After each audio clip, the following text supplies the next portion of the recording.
pagi datang terang jalan, semangat guru takkan padam.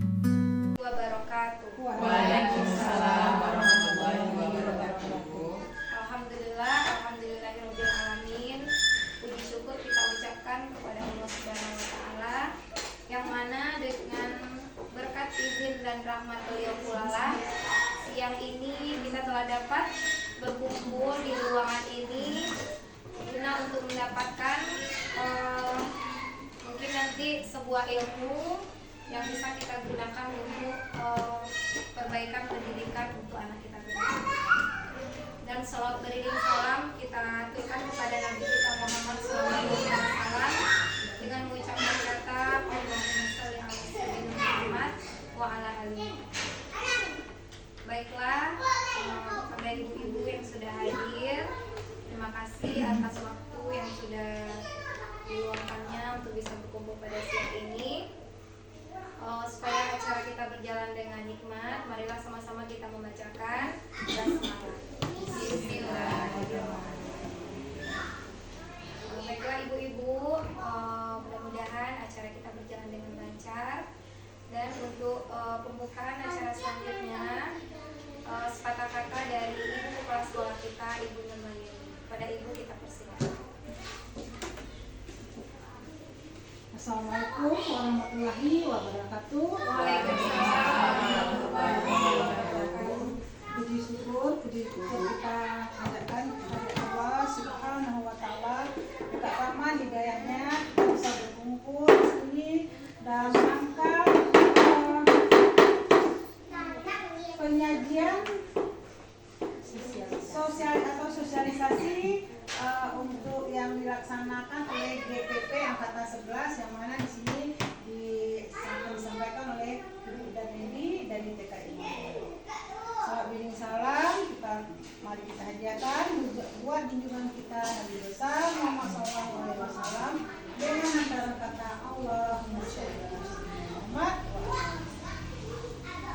Pertama-tama kami hormati ibu-ibu wali murid kami teristimewa, teman-teman di TKI Akbar yang mana pada hari ini semuanya alhamdulillah hadir. Baiklah ibu-ibu, tadi Ibu Nel menyampaikan sama Bu Mai karena di sini Bu Nel adalah calon dari guru penggerak angkatan 11. Yang mana setelah kita dengar dengan kemajuan zaman seperti sekarang ini terjadinya perubahan-perubahan pendidikan yang mana semakin lebih bagus lagi dari yang kemarin. Maka di sini kami harapkan kalau sekarang TKI Akbar diwakili oleh Ibu dan Edi, mudah-mudahan semuanya bisa terakomodasi untuk menjadi atau termotivasi untuk menjadi guru. Nanti Ibu juga tolong mendukung adiknya dan banyak bermanfaat dengan untuk anak didik kita di TKI Akbar. Karena ibu tahu guru penggerak mempunyai waktu yang banyak. Jangan dengan waktu yang banyak, mudah-mudahan dengan waktu banyak jangan sampai ketinggalan juga murid kita di sekolah. Nah, saya atau kami sebagai yayasan, sebagai kepala sekolah sangat mendukung kegiatan ini dan mudah-mudahan banyak manfaatnya untuk anak-anak kita. Mungkin itu aja yang bisa kami sampaikan. Mengucapkan assalamualaikum warahmatullahi wabarakatuh. Terima kasih atas sambutannya dari kepala sekolah kita. Selanjutnya, marilah sama-sama kita saksikan sosialisasi tentang budaya positif di sekolah yang akan dipresentasikan oleh ibu kita, Ibu Dani. Pada Ibu Dani. Sebelumnya saya pribadi mengucapkan terima kasih, meminta maaf juga kepada ibu-ibu yang sudah sudi untuk meluangkan waktu untuk mengikuti sosialisasi yang akan saya sampaikan.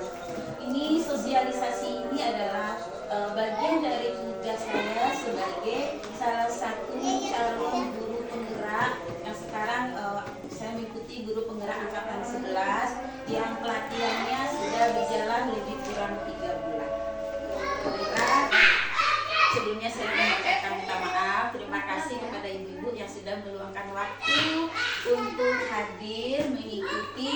kepada sosialisasi atau diseminasi yang nanti akan saya sampaikan. Ini merupakan salah satu tugas dari CGP, calon guru penggerak, yang sekarang sudah saya jalani lebih kurang 3 bulan ini. Nah, untuk materi ini tentang budaya positif, tugasnya yaitu membuat aksi nyata. Aksi nyata itu mensosialisasikan atau mendiseminasikan apa sedikit materi yang sudah kami dapatkan waktu pelatihan kepada ibu-ibu guru, kawan-kawan ibu guru di sini semua, juga kepada ibu-ibu murid. Mudah-mudahan apa yang nanti saya sampaikan bisa bermanfaat bagi kita semua untuk perkembangan anak-anak kita. Baiklah, kita masuk aja.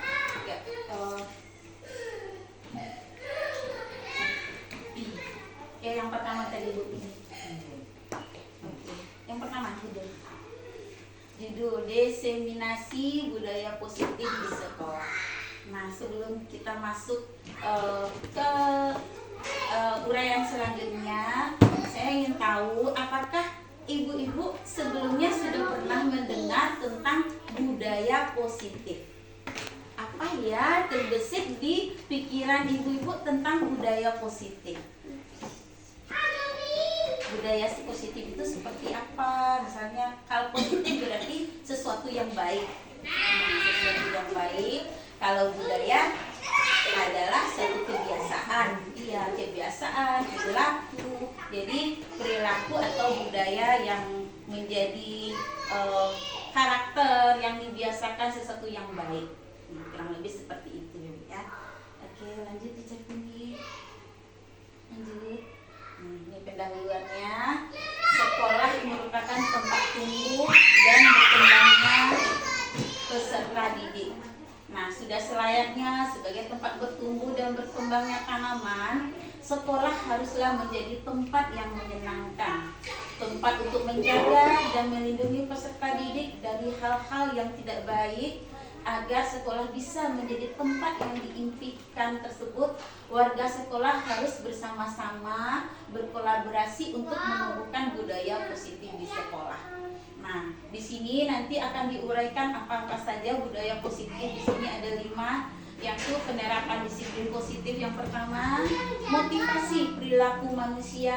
Kenapa manusia bisa melakukan hal seperti itu? Kenapa tidak mau melakukan? Terus juga posisi kontrol restitusi. Kemudian keyakinan sekolah atau keyakinan kelas yang akan dibuat sama ibu guru di kelas, dan segitiga restitusi.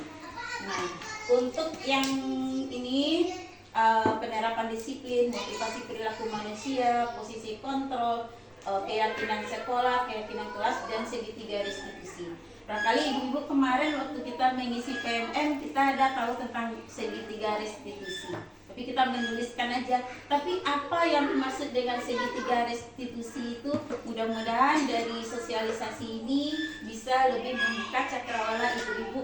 Nah, bagaimana membantu menyelesaikan permasalahan pada anak. Oke, jadi ini kita mengacu pada filosofis pendidikan dari Bapak Ki Hajar Dewantara.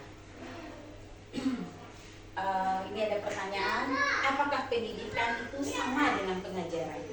Kalau menurut ibu bagaimana? Apakah pendidikan sama dengan pengajaran? Iya, berbedanya dari mana? Pendidikan itu lebih formal. Oh, pendidikan lebih formal. Terus kalau pengajaran? Formal sudah di rumah, di lingkungan. Oh iya, betul. Nah, bagus sekali. Nah, di sini terdapat perbedaan antara pendidikan dan pengajaran. Nah, kita di sini berfokus pada pendapat dari Bapak Ki Hajar Dewantara.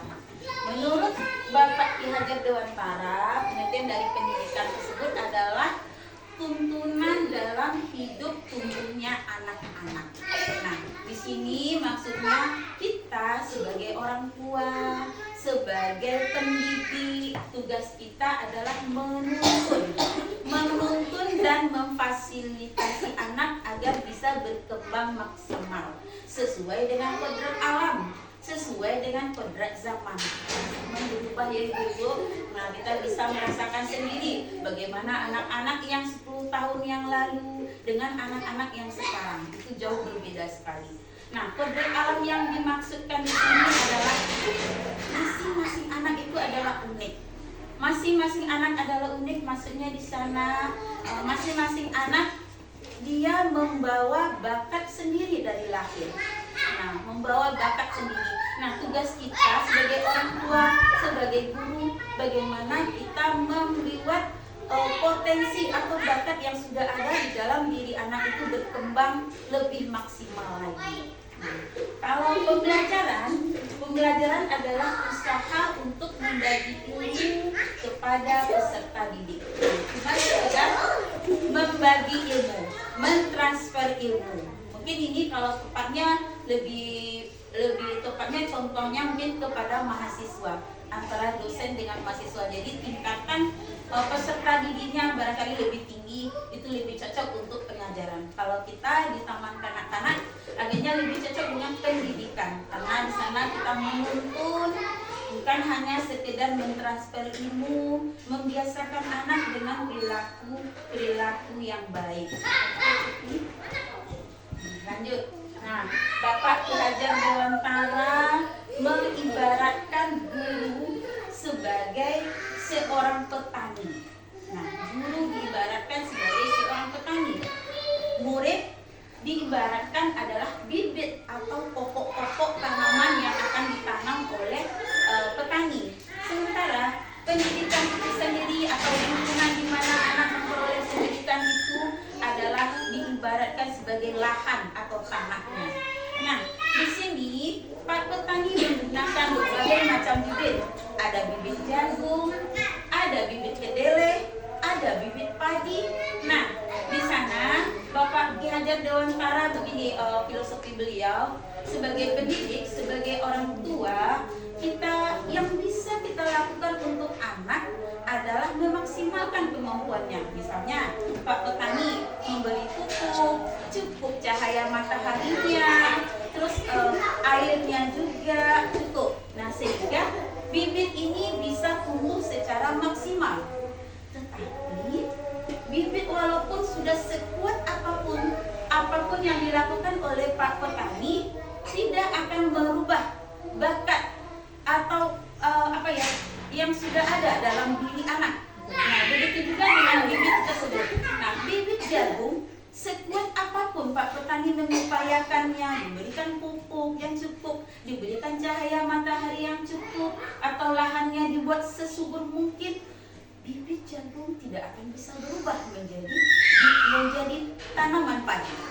Nah, begitu juga kita harapkan dengan anak-anak kita kalau kesadaran yang seperti ini kita timbulkan. Jadi kita tidak mau satu anak ini pintar di sini, satu anak lagi kurang di sini, satu anak lagi mungkin berbakatnya di hal yang lain. Nah, bakat yang sudah ada dalam diri anak itu yang bisa kita kembangkan. Kita kembangkan semaksimal mungkin dengan menyediakan fasilitas, dengan menuntun dan menyediakan fasilitas. Itu yang dapat kita lakukan sebagai pendidik ataupun sebagai orang tua. Nah, untuk anak-anak kita. Nah, satu hal yang ditekankan, jadi masing-masing anak itu tidak sama. Jadi kita tidak boleh menyamakan masing-masing anak. Karena setiap anak itu sudah punya potensi, sudah punya bakat sendiri-sendiri dari lahir. Sampai di sini bisa dipahami, Bu? Oke, kita lanjut budaya positif. Nah, seperti yang diketahui tadi, budaya positif itu adalah sesuatu yang sudah perilaku, kebiasaan yang baik yang kita tanamkan kepada anak, yang mudah-mudahan nantinya bisa menjadi karakter yang baik bagi anak dimanapun anak itu berada. Nah, jika anak itu sudah besar, jadi sesuatu karakter budaya positif yang kita tanamkan dari kecil, insya Allah akan menjadi karakter yang baik bagi anak. walaupun misalnya dia baru sekarang kan baru tingkat TK. Nah nanti anak-anak kita akan masuk ke tingkat SD. Nah insya Allah apa-apa yang sudah ditanamkan, perilaku baik yang sudah kita tanamkan di sekolah kita di TK ini, mudah-mudahan diterapkan pula di SD nantinya. Misalnya kalau kita di taman kanak-kanak ini kita membiasakan pagi-pagi kita menyambut kedatangan anak, itu sudah merupakan satu budaya, satu kebiasaan yang baik. Kita menyapa anak, kita mengajarkan anak mengucapkan salam, kita menuntun anak merapikan sepatu letaknya di sini pas baru tiba, terus kemudian masuk ke dalam. Nah, pas masih di dalam kita juga sudah membiasakan anak untuk merapikan mainan, meletakkan kotak makan di tempatnya. Terus kemudian kita juga membiasakan anak untuk mengaji setiap paginya. Nah, itu sudah budaya-budaya positif yang insya Allah akan melekat di hati anak, dimanapun anak berada, bisa bersikap dengan sopan, bisa berperilaku yang baik. Nah, budaya positif di sini yang akan diuraikan pertama tentang disiplin positif dan kebajikan universal. Disiplin positif ini nanti akan diuraikan juga apa ya yang dimaksud dengan disiplin positif dan kebajikan universal.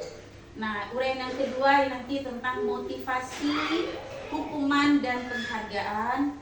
Yang ketiga tentang keyakinan kelas, terus kebutuhan dasar manusia dan dunia berkualitas, kebutuhan dasar yang nanti yang bisa dilihat kenapa ya seseorang bisa berlaku seperti ini. Nah itu dilatar belakangi salah satunya oleh kebutuhan dasarnya. Terus kemudian restitusi, bagaimana kita membantu menyelesaikan permasalahan yang ada pada anak kita. Oke, lanjut ke sini. Disiplin positif dan nilai kebaikan. Disiplin positif itu adalah cara membentuk sikap mandiri pada anak. Dengan kata lain, sebuah pendekatan di mana penerapan disiplin untuk mengajarkan anak bertanggung jawab dan menumbuhkan kesadaran diri berdasarkan nilai-nilai kebajikan. Nah, ini disiplin positif seperti yang saya uraikan tadi. Nah, bagaimana kita mengajarkan anak merapikan mainan habis bermain, bagaimana anak bisa saling menyayangi sesama teman, terus tidak berbicara keras, bisa berbicara sopan. Nah, itu salah satu untuk disiplin positif. Sementara nilai-nilai kebajikan universal adalah kebajikan yang merujuk pada prinsip moral ya Bu, atau etika yang diakui dan dihargai secara luas di berbagai budaya dan masyarakat. Jadi ada nilai-nilai kebajikan dimanapun anak-anak itu berada, jadi nilai kebajikan masih tetap bisa dipakai. Nah contohnya anak berperilaku bersopan santun, tata krama yang baik, berbicara sopan, terus minta izin misalnya kepada kita sebagai orang tua atau kami sebagai guru, minta izin mau kemana, pamit dulu kepada gurunya. Seperti itu. Ini kita lihat dulu makna disiplin menurut Bapak Ki Hajar Dewantara. Kalau beliau berpendapat di mana ada kemerdekaan, disitulah harus ada disiplin yang kuat. Sungguh pun disiplin itu bersifat self-disiplin, yaitu kita sendiri yang mewajibkan diri kita dengan sekeras-kerasnya, tetapi itu sama saja. Sebab jikalau kita tidak cakap melakukan self-disiplin, wajiblah penguasa lain mendisiplinkan diri kita. Dan peraturan demikian itulah harus ada di dalam suasana yang merdeka. Jadi di sini maksudnya sebagai manusia kita kan hidup bermasyarakat. Ada hak kita, ada kewajiban kita, ada hak kita yang dibatasi oleh hak orang lain. Nah, contohnya di sini kalau kita bermasyarakat seperti di jalan raya contohnya, kita memakai helm. Ada orang memang memakai helm itu betul-betul kesadaran di dalam dirinya, betul-betul dia sadar kalau memakai helm itu adalah untuk keselamatan dirinya. Ada ada juga orang memakai helm karena takut dengan Pak Polisi, mungkin takut kena tilang. Nah seperti itu. Berarti kalau untuk orang dewasa mudah-mudahan kita udah sampai kepada taraf disiplin yang berasal dari diri kita sendiri. Nah seperti yang dicontohkan tadi waktu memakai helm tadi. Nah kalau memang kesadarannya untuk keselamatan diri kita, berarti itu masuk ke dalam disiplin intrinsik. Nah kalau ekstrinsik, ini juga banyak contohnya. Misalnya mungkin kalau ada kami yang guru-guru lah, misalnya kan isi PMM tuh. Nah ada yang memang ibu guru memang di dalam timbul di dalam hatinya untuk menambah ilmu. Bagaimana ya kita harus menambah ilmu sebagai guru taman kanak-kanak, bagaimana kita bisa melakukan pelayanan kepada anak dengan semaksimal mungkin, tentunya harus ada ilmunya. Nah ada juga mungkin guru-guru di sini yang mengikuti PMM cuma karena ingin mendapatkan sertifikat. Nah sertifikat nanti yang akan dipakai untuk di-upload di PMM karena merupakan salah satu syarat. Nah itu kurang lebih seperti itu antara ekstrinsik dan intrinsik. Oke,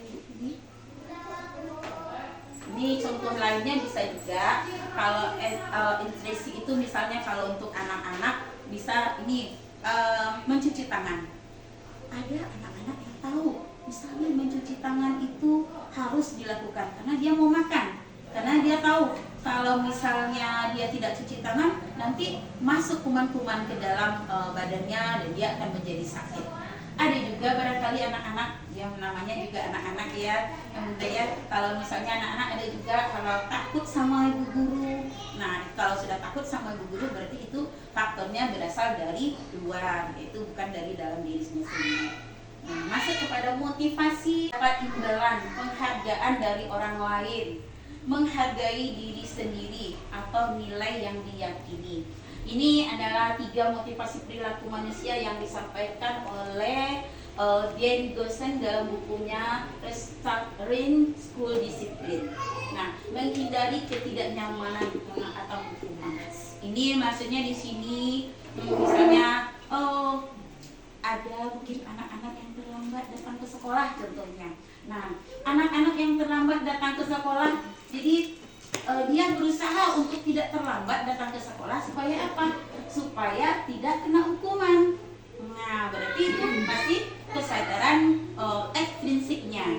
Nah, anak-anak takut datang terlambat karena takut dimarahi oleh gurunya.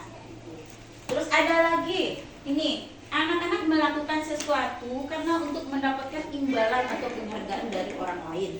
Misalnya ada anak-anak yang meletakkan sepatu pada tempatnya, dapat jempol dari ibu guru. Aduh bagus, si Zaki sudah taruhkan sepatu di tempatnya. Nah dengan penghargaan, dengan imbalan penghargaan sedemikian, kan diharapkan juga mudah-mudahan itu menjadi pembiasaan. Jadi kadang ada timbul di dalam diri kita atau anak-anak, kenapa kita melakukan hal yang demikian?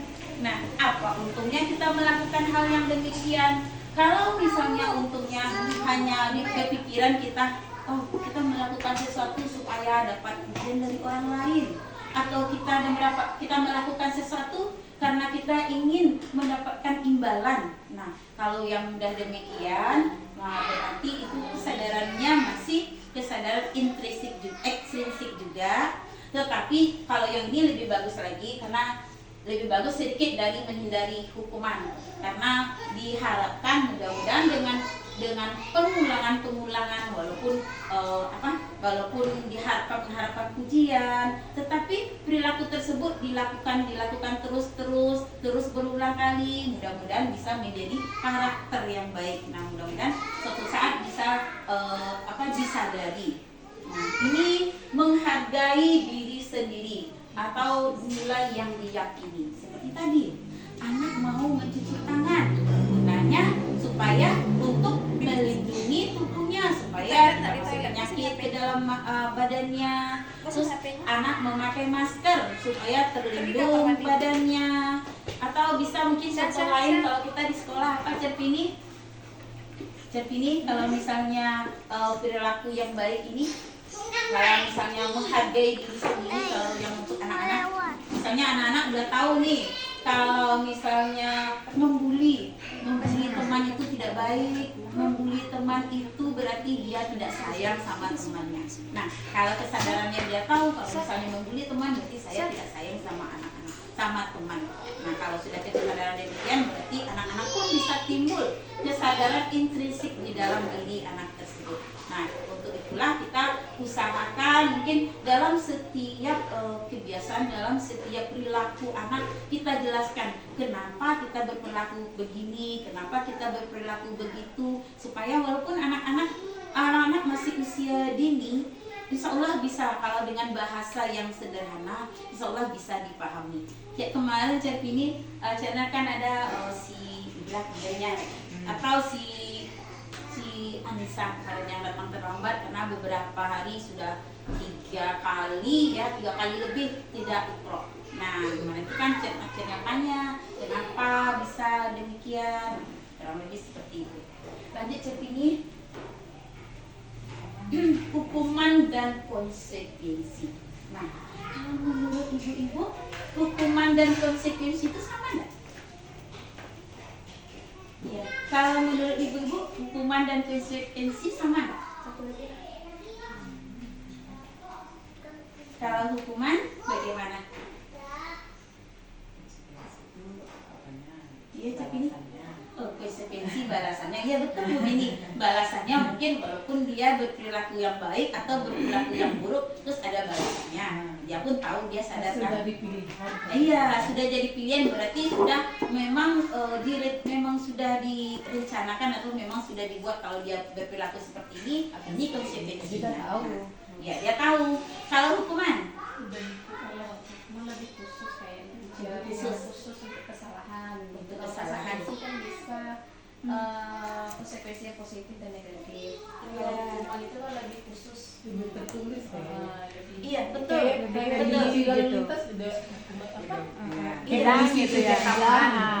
Iya, kalau hukuman ini adalah kurang lebih seperti peraturan yang dibuat satu arah.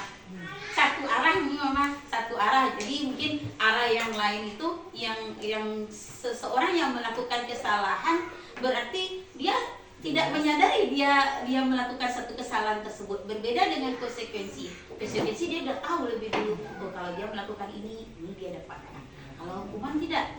Nah, beda lagi kalau hukuman itu adalah sesuatu yang menyakitkan. Kalau untuk anak-anak sesuatu yang menyakitkan.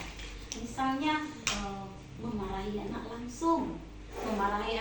Kalau anak membuat satu kesalahan, kita langsung memarahi anak tanpa ditanya dulu kenapa dia bersikap demikian. Nah, kurang lebih seperti itu kalau hukuman. Tapi kalau konsekuensi, walaupun dia bersifat masuk ke dalam bagian hukuman juga barangkali ya, karena itu ada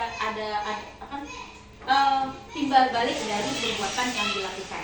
Tetapi kalau konsekuensi dia tidak menyakiti anak, tetapi kalau konsekuensi ini mengarahkan kepada perubahan perilaku. Nah, mudah-mudahan setelah dia melakukan yang ini, dia melakukan hal yang positif.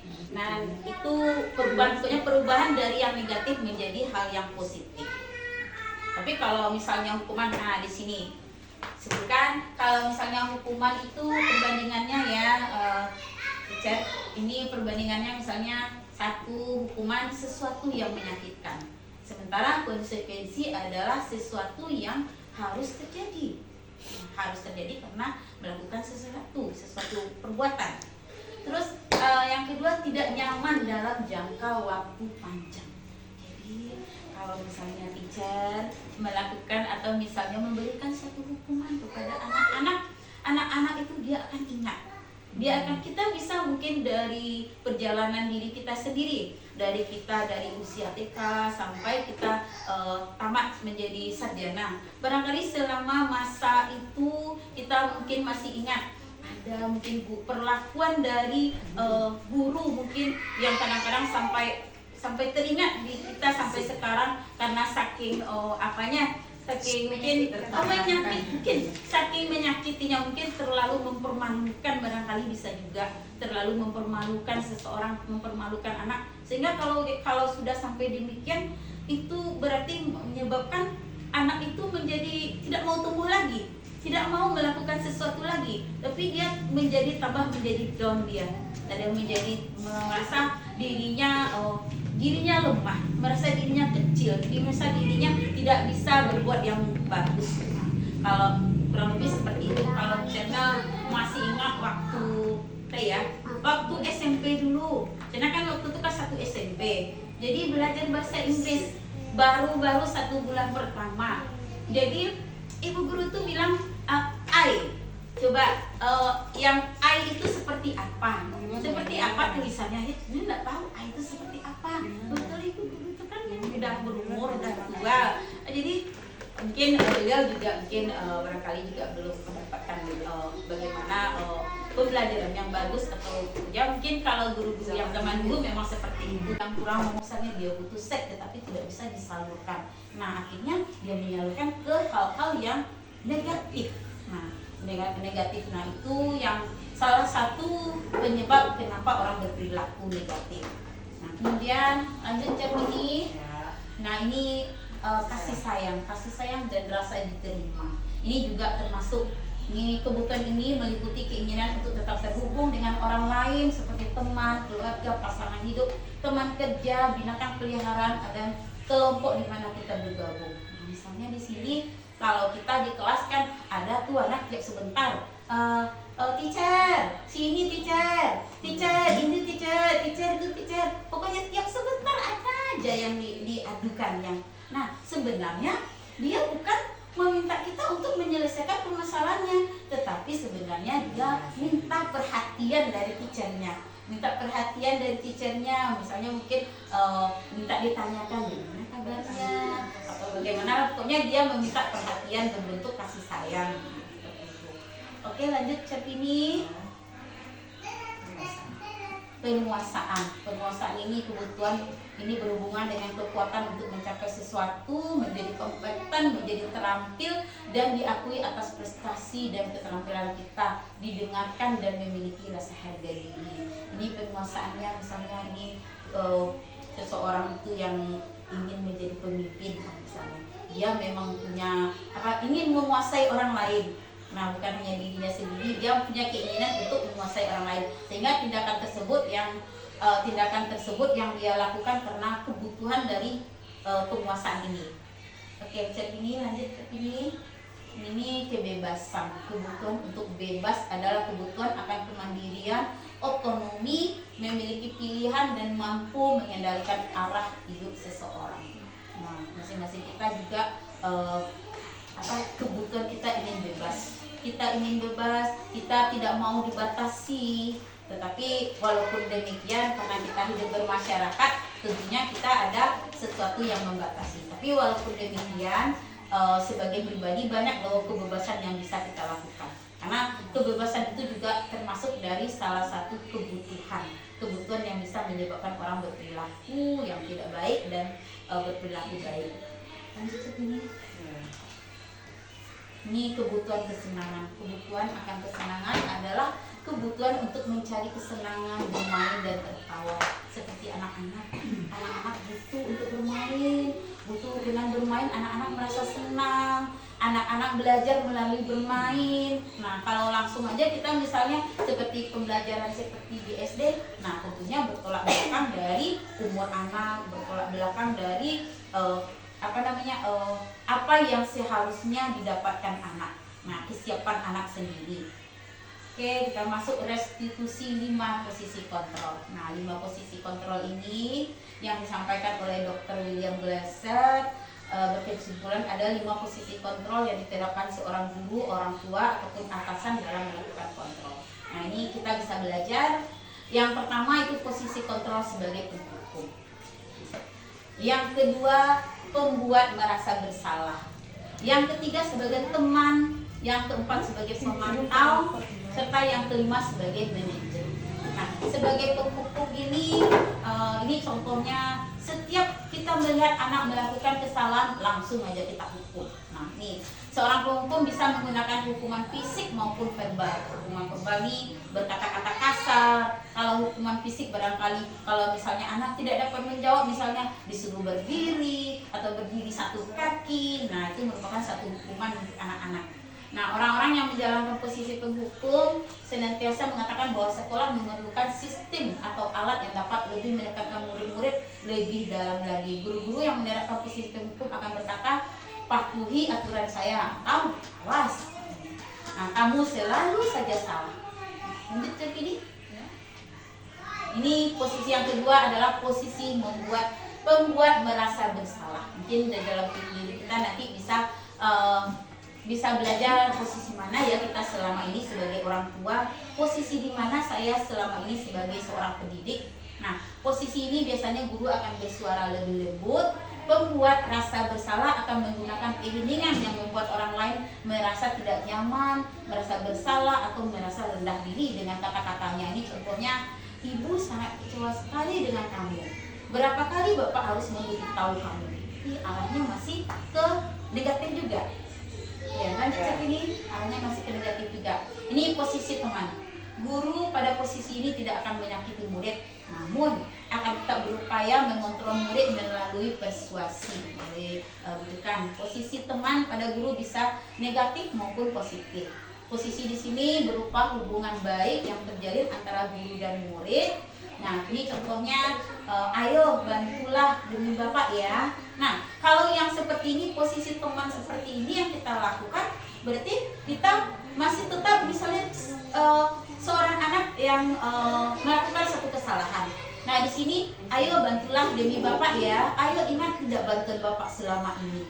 Nah, jadi kita gimana ya? Kalau seseorang berarti anak melakukan sesuatu, kita mengingatkan anak supaya mau melakukan apa yang kita lakukan karena dengan apa namanya, harus balas jasa rupanya di sini kan. Nah, posisi teman masih posisi yang kurang bagus juga di sini. Lanjut cek ini. Nah, di sini ada posisi pemantau. Pemantau berarti mengawasi. Saat kita mengawasi, kita bertanggung jawab atas perilaku orang-orang yang kita awasi. Posisi pemantau berdasarkan pada peraturan-peraturan dan konsekuensi. Dengan menggunakan konsekuensi, kita dapat memisahkan hubungan pribadi kita dengan murid sebagai seorang yang menjalankan posisi pemantau. Misalnya, kita ingatkan anak-anak yang melakukan satu kesalahan. Misalnya, dia terlambat. Kenapa terlambat? Sementara anak-anak sedikit sudah ingatkan apa keyakinan kelas kita, apa peraturan sekolah kita, apa yang telah kamu lakukan, sanksi dan konsekuensinya setelah melakukan kesalahan itu apa. Nah, demikian kalau untuk posisi pemantau. Jadi dia masih tetap mengingatkan anak-anak untuk atas kesalahannya. Nah, yang paling bagus di sini adalah posisi manajer. Posisi manajer ini adalah posisi di mana guru atau orang tua berbuat sesuatu bersama dengan murid. Jadi mempersilahkan murid untuk mempertanggungjawabkan perilakunya sendiri, mendukung murid agar dapat menemukan solusi atas permasalahannya. Kayak kemarin saya kan tanya sama si Anissa atau sama si satu lagi si Binara, kenapa dia datang terlambat? Kan udah 3 hari dia tidak bisa ikut karena datang terlambat, tidak bisa ikut membaca Iqra. Terus gimana supaya dia tidak datang terlambat lagi? Nah, kita tanyakan pertanyaan seperti itu. Nah, jadi anak-anak sendiri yang mencarikan solusi. Misalnya, harus bangun pagi, Bu, katanya. Harus misalnya usahakan untuk tidak datang terlambat. Misalnya tadi kayak Minara, dia katanya harus menjahit dulu, jahit giwangnya dulu, makanya dia terlambat katanya. Nah, tidak ada jahit giwang pagi-pagi lagi. Nah, dia sendiri tahu. Jadi dengan kesalahan yang ini, anak menemukan solusi sendiri. Nah, dengan menemukan solusi sendiri, mudah-mudahan anak bisa memperbaiki kesalahan yang sudah diperbuat tersebut. Jadi posisi kontrol restitusi yang paling bagus di sini adalah posisi sebagai manajer. Oke, lanjut cek ini. Nah, sama cek ini, lanjut. Nah, ini segitiga restitusi. Segitiga restitusi ini bagaimana kita sebagai orang tua dan sebagai seorang guru menurut si dosen tadi ya, bisa membantu menyelesaikan permasalahan anak. Yang pertama dengan menstabilkan identitas, terus kemudian validasi tindakan dan menanyakan keyakinan. Dan dengan segitiga restitusi, anak-anak bisa merubah perilakunya yang negatif dengan kesadaran sendiri. Nih, menstabilkan identitas adalah bagian dasar dari segitiga, bertujuan untuk mengubah identitas anak dari yang gagal karena melakukan kesalahan menjadi orang yang sukses. Seperti tadi kita tanyakan kepada anak, kenapa Ibra seperti itu, kenapa Ibra mendorong teman, kenapa Ibra mendorong meja, kan makanan si Asad jadi jatuh, kan? Terus katanya ada kemarin nggak sengaja teacher katanya, terus gimana lagi? Ya dia sendiri mencari solusinya. Misalnya dia minta maaf teacher, ya minta maaf sama siapa? Sama Asad. Terus gimana lagi? Ya tidak menggoyang-goyangkan kursi katanya, supaya tidak menjatuhkan makanan temannya. Nah lanjut, ini contoh kalimat untuk menstabilkan identitas. Misalnya berbuat salah, jadi satu kesalahan, jadi kita tidak langsung menjudge anak. Misalnya anak itu bodoh, kita tidak langsung menjudge anak itu bodoh. Kita tidak langsung menjudge, kenapa kamu bodoh, kamu tidak bisa melakukan ini, seperti channel sampaikan tentang belajar bahasa Inggris tadi. Jadi dengan stabilkan identitas, misalnya dengan pertanyaan, berbuat salah itu tidak apa-apa. Tidak ada manusia yang sempurna. Terus saya juga pernah melakukan kesalahan seperti itu. Jadi kita mendampingi anak kenapa dia melakukan hal seperti itu. Jadi dia tanpa merasa takut dalam melakukan suatu kesalahan. Karena sebagai manusia pasti kita pernah melakukan kesalahan. Demikian. Terus validasi tindakan. Validasi tindakan ini adalah tindakan kita dengan tujuan memenuhi kebutuhan dasar. Kalau kita memenuhi kebutuhan dasar, apa yang mendasari sebuah tindakan, kita akan bisa menemukan cara paling efektif untuk memenuhi kebutuhan tersebut. Misalnya kita tanyakan kepada anak tentang tindakan tadi, kayak Ibra, bagus nggak tindakan Ibra menggoyang-goyangkan meja seperti itu? Nah, bagus nggak kalau misalnya Winara selalu datang terlambat? Nah, dia sendiri tidak bagus teacher, tidak bagusnya di mana? Dia sendiri yang bisa menjawab pertanyaan. Jadi dia sadar akan kesalahannya. Nah, dia bisa menjawab, dia bisa mencarikan solusi. Terus lanjut, ini menanyakan keyakinan. Ini kita kembalikan kepada anak. Kita kan punya aturan sekolah, kita kan punya kesepakatan yang kita bikin bersama-sama. Jadi kita ingatkan lagi anak-anak akan kesepakatan yang dibikin bersama-sama, sehingga anak bisa ingat, misalnya berbuat yang tidak baik itu berarti dia tidak sayang sama temannya. Misalnya membuang sampah tidak pada tempatnya berarti dia tidak menjaga kebersihan. Jadi kita ingatkan anak-anak untuk berperilaku sesuai dengan keyakinan kelas, kesepakatan kelas yang sudah dibuat. Demikian aja Ibu-Ibu yang bisa saya sampaikan untuk sosialisasi saya pada hari ini. Terima kasih atas perhatian Ibu-Ibu. Barangkali ada yang bisa ditanyakan. Coba ada tanggapan, boleh ada tanggapan atau komentar, silakan Ibu-Ibu. Boleh nggak apa-apa dari uraian yang tadi, komentar aja. Ini sebagai ibu rupanya kita begini, rupanya juga masih dalam posisi penghukum, atau kita mungkin masih dalam posisi kontrol sebagai teman mungkin. Kalau sebagai teman kan perilaku anak juga tidak merubah perilaku anak kan, karena anak tidak menyadari kesalahannya, tetapi berimbal balik jadinya. Jadi kan mengingatkan kalau kita perbuatan baik yang telah kita lakukan kepada anak itu tidak merubah anak. Jadi kita sendiri mungkin menyadari posisi di mana kita selama ini. Bagaimana Ibu-Ibu? Ada komentarnya atau ada yang perlu ditanyakan atau tanggapan? Silakan. Komentar nggak ada teacher, cuma kita yang tambah dewasa, ternyata begini ya, yang benar ini yang salahnya. Kita mau wawasan aja teacher. Ada yang lain? Cek Susi, gimana Cek Susi? Ada tanggapan? Mungkin kita sebagai guru sekaligus orang tua bisa melakukan refleksi diri dan melakukan perbaikan untuk kedepannya. Misalkan kita melakukan suatu visi dan bisa sebagai apa tadi teacher? Sebagai pemantau, sebagai manajer.